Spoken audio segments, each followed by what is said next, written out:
매출도 잡고 영업이익도 잡고 그러면 최선이죠. 근데 둘 중에 하나만 잡으라 그러면은 작년에는 저희가 방송까지 같이 진행하다 보니까 이제 매출 볼륨으로는 작년이 더 높았다고 보고 있고요.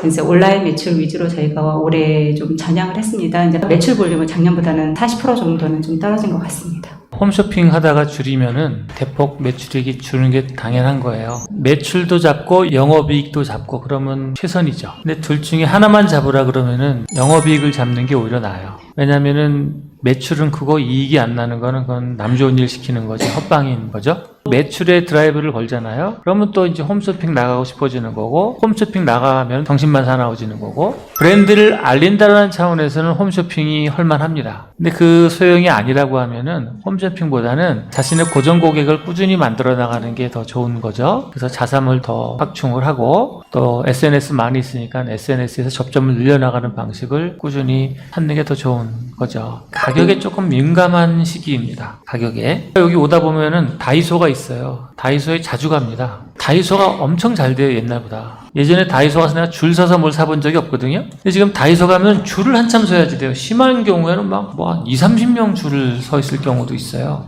그 얘기는 뭐냐면은 사람들이 가격에 훨씬 민감해지는 세상이 돼버렸다라는 거예요. 여러 가지로. 그래서 높은 가격에 있는 브랜드라면 그 브랜드를 유지한 상태에서 낮은 가격의 제품을 하나 내어놓으면은 사람들이 따라 들어와서 일로 올라갈 확률이 있겠죠.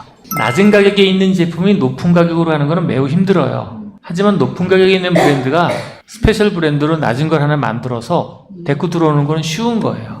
이미 2만원짜리 구두를 주로 판매하시다가 20만원짜리 구두를 판매하셨는데 전체 매출은 비슷한데 그 전에 비해서 2만원짜리 매출이 줄고 20만원짜리가 높아졌어요. 그럼 이게 좋은 거냐 나쁜 거냐? 매출은 비슷한데 이익은 좀 늘은 상태가 되는 거죠? 그럼 뭐만 하면 되는 거예요? 낮은 가격에 있는 제품의 판매 수량만 늘려주면은 수량도 늘고 마진도 확보가 되겠죠. 높은 가격의 브랜딩이 어느 정도 만들어졌다면은 빠르게 만들면 되는 거예요. 빠르게 수량을 확보한다라는 차원에서 컨셉트를 이렇게 잡으세요. 홈쇼핑에 줄 마진을 소비자에게 드린다. 판단을 하세요. 만약에 매출액이 필요하다 싶으면은 방송 수량을 좀 늘려보세요. 그것도 나쁘지 않아요. 기세가 또 있으니까 방송 수량을 늘려볼 수도 있는 거고, 아니면은 홈쇼핑에 주는 마진을 소비자에게 돌려드립니다. 이렇게 할 수도 있는 거고. 여하튼 간에 유통 접점이 늘어나야지 돼요. 고객을 만나는 접점이 늘어나야 되는 겁니다. 판매 매출액은 결과적으로는 접점이에요. 접점 관리. 내 물건을 파는 곳이 한 군데가 아니라 10군데면은 더 많이 팔릴 확률이 늘어나는 거잖아요. 그죠? 그래서 접점을 늘려야지 돼요. 홈쇼핑이 좋은 거는 접점을 늘리는 거잖아요. 근데 지금 홈쇼핑을 안 하니까 접점이 줄어들어 버리는 거죠.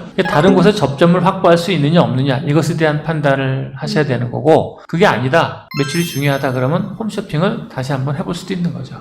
홈쇼핑을 너무 배관시하시면 안 돼요. 남들은 못해서 난리입니다. 그래서 그런 라인이 있으시다면은 한번 해보시고 이익이 날 수 있는 범위로 하시면 되는 거고, 전담 인력을 그쪽에 배치를 해서 그 사람이 운영 관리하게 해주면은 돌아갑니다. 나쁘지 않습니다. 너무 중요한 거죠. 결과적으로는 접점 관리예요. 고객을 만나는 접점이 늘어나야 되는 겁니다. 그래서 가맹점이다, 프랜차이즈 업체다, 가맹점 수가 10개인 데보다 100개, 100개인 데보다 1000개, 이런 데가 매출이 늘어나는 거예요, 무조건. 맥도날드가 전 세계에서 가장 높은 매출액을 찍었을 때가 언제냐? 24시간 매장 오픈했을 때예요. 여러분, 24시간 매장하면 뭐 새벽에 누가 가나 싶은데 전 세계적으로 간다고. 그래서 24시간 매장 오픈했을 때 맥도날드 매출액이 정점을 찍는 거예요. 그래서 고객을 만나는 시간의 장애, 장소의 장애, 이런 것들을 늘려주는 거죠.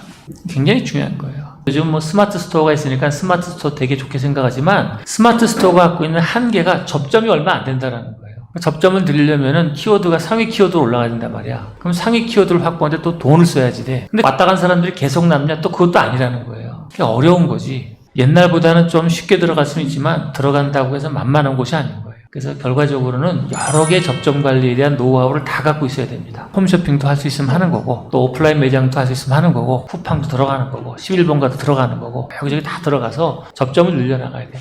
엄청 중요한 거죠, 이게.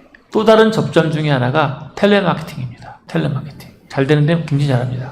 그래서 자신만의 히든 유통에 뭐가 있어야 되는 겁니다.